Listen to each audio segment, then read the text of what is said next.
তারেক রহমান লন্ডনে বসে কি করছে কিছু এক্সক্লুসিভ তথ্য দিব, কিছু অবাক করা তথ্য দিব, আপনি শুনলে অবাক হবেন। একটা বিষয় অলরেডি আলোচনা করেছি যে এস আলমের সাথে বৈঠক করেছেন তারেক রহমান। তারেক রহমানের গৃহকর্মীর সহায়তায় এস আলমের সাথে বৈঠক করেছেন, যেটা খুবই বড় ধরনের অন্যায়। হাসিনার অন্যতম ঘনিষ্ঠ বিশ্বস্ত সহচর যেই এস আলম গ্রুপ বাংলাদেশটাকে ফোকলা করে দিয়েছে, বাংলাদেশ থেকে টাকা পাচার করে বাংলাদেশকে অনেক বছর পিছিয়ে নিয়ে গেছে, সে ভয়ানক অপরাধী। স্বল্প সময়ের জন্য বৈঠক হয়েছে, সেই স্বল্প সময়ের জন্য তারেক রহমানের সাথে বৈঠক হয়েছে, এটাও বড় ধরনের অপরাধ। তারেক রহমানকে জবাবদিহি করতে হবে যে কেন এস আলমকে এর সাথে চিনেন না। আর তারেক রহমান কে, যে কেউ এসে কি তার সাথে বৈঠক করতে পারেন কোনো শিডিউল ছাড়া? না, এত সোজা নয়। আমি শুনেছি যে জামাতের আমির নাকি বৈঠক করতে চেয়েছিলেন, কিন্তু তারেক রহমান সময় দেননি। মানে জামাতের আমিরের সাথে বৈঠক হয় না, কিন্তু এস আলমের সাথে বৈঠক হয়। তাহলে তারেক রহমান রয়ের ফাঁদে এমনভাবে পড়েছেন যে কিছু করার নেই, এস আলমের সাথে বৈঠক করতে হবে। তাহলে তারেক রহমান যদি কি হবে, তাদের নৈতিকতা কি ক্লিয়ার? আর একটা তথ্য দর্শক, তারেক রহমানের মামলার একজন বিচারক কয়েকদিন আগে লন্ডন এসে তারেক রহমানের সাথে বৈঠক করেছেন। 100% সত্যি। আপনি একটু চিন্তা করেন, এটা এটা কেমন? এটা মারাত্মক অনৈতিক কাজ, আনএথিক্যাল। এটা মেনে নেওয়া যায় না যে তার মামলার বিচারক তার সাথে বৈঠক করেছে। এটা কি আইনের শাসন? না দেশটা এখন চলছে তারেক রহমানের কথায়, না ভারতের কথায়? তারেক রহমানের হুকুম ছাড়া কি দেশের গাছের কথা লড়বে না নাকি? এই জন্যই তো বলছেন তারেক রহমান নাম অজু ছাড়া নেওয়া যাবে না। তার মামলার বিচারক তার সাথে দেখা করেন লন্ডনে যে। এগুলো কিন্তু গণমাধ্যমে আসবে বা গণমাধ্যম প্রচার করবে, সেই সাহস গণমাধ্যমের নেই। বিএনপিকে ভয় পায় গণমাধ্যম, গণমাধ্যম বিএনপির দালালি করে। কিন্তু ইন্ডিপেন্ডেন্ট জার্নালিজম এখনো আছে। এই যে আমি বললাম, এস আলমের সাথে তারেক রহমানের বৈঠক হয়েছে এবং তারেক রহমানের মামলার বিচারক তারেক রহমানের সাথে বৈঠক করে এসেছে এবং তারেক রহমান সেই বৈঠক করেছেন। এমন না যে রাস্তাঘাটে দেখা হয়েছে, হঠাৎ একটা সেলফি তুলে দিলাম, না, শিডিউল বৈঠক। তাই এই তারেক রহমান আইনের শাসন প্রতিষ্ঠা করবেন কিভাবে? এগুলো চলছে দর্শক। সালাউদ্দিন আহমেদ শুনছি যে তিনি নাকি ভারতেও এস আলমের টাকায় চলেছেন, এখনো নাকি এস আলমের টাকাই চলেন এবং এস আলম গ্রুপ ভারত সালাউদ্দিন কি নাকি পরবর্তী মহাসচিব বানাবেন।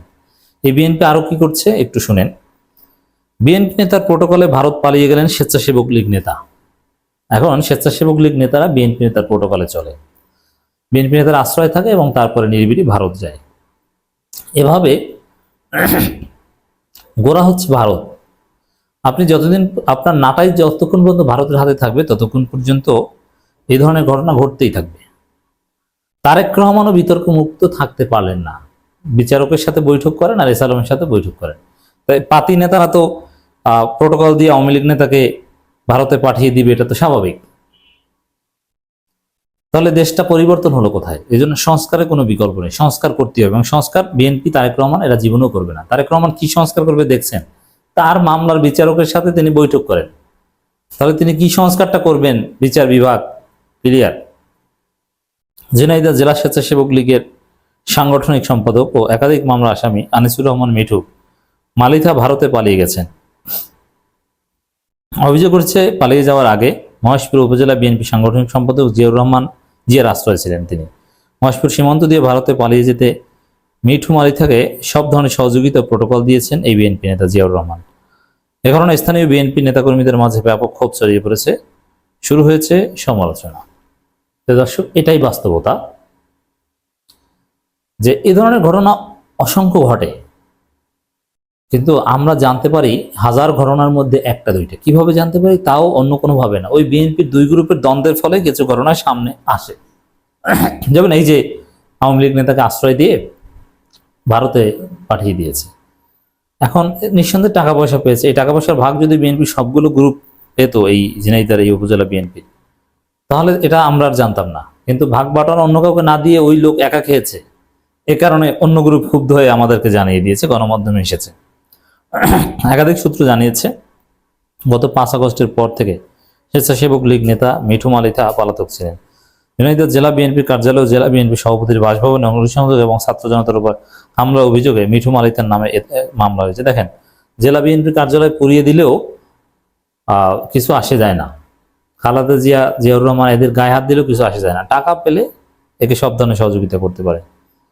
এছাড়া 5 আগস্ট পরে সামাজিক যোগাযোগ মাধ্যমে স্থানীয় আওয়ামী লীগ নেতাকর্মী সন্ত্রাসী কর্মকাণ্ড উস্কানি মদত দিচ্ছেন Mithu Malitha.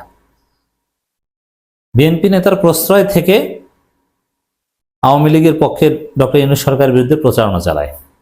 This is reality, এটাই ঘটছে।